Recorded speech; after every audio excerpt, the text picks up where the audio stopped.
babban malami Sa'id ibn Jubair da Mujahid suka ce abinda ake so in ka zo faɗar sunan ka ce ya Rasulullah, yace ma'a rifqin wali, tare da kasa da murya, ya nabi Allah. Ba ka dinka ka ambaci sunan shi karara ko tsarara ka ambaci sunan annabi sallallahu alaihi wasallam. Kamar dai inda yanzu abubuwa da suka tumbatsa suka ɓaci zaka ji mawaki kai tsaye zai ke kiran sunan Gashi nan kawai zai ce wane. Babu ladabi a cikin wannan. Shi in zaka kira sunan annabi sallallahu alaihi wasallam ya zamanto akwai ladabi a ciki kuma da tausasawa, kana kasa da murya. Wannan kenan yana nuna cewa asalin soyayyar manzon Allah ba ana samo ta ne daga mawaka ba. Ba da mawaka ba, ba da yan tasha ba. Su ne za su nuna mutane son annabi sallallahu alaihi wasallam, ba haka ba.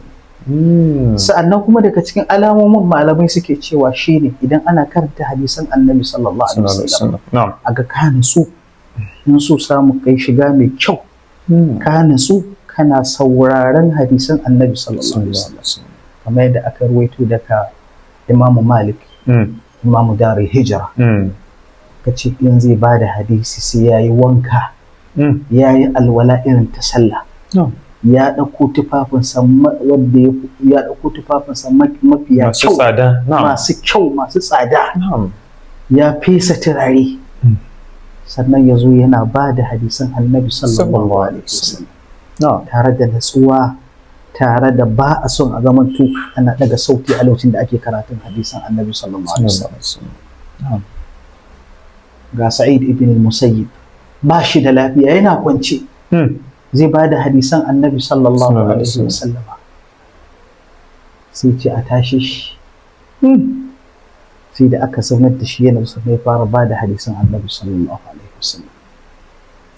Kaga girmamawa ta annabi sallallahu alaihi wasallam, abinda ake bukata ga dukkanin wani masoyi, a nan da kake iya gane alama wanda yake son annabi sallallahu alaihi wasallam.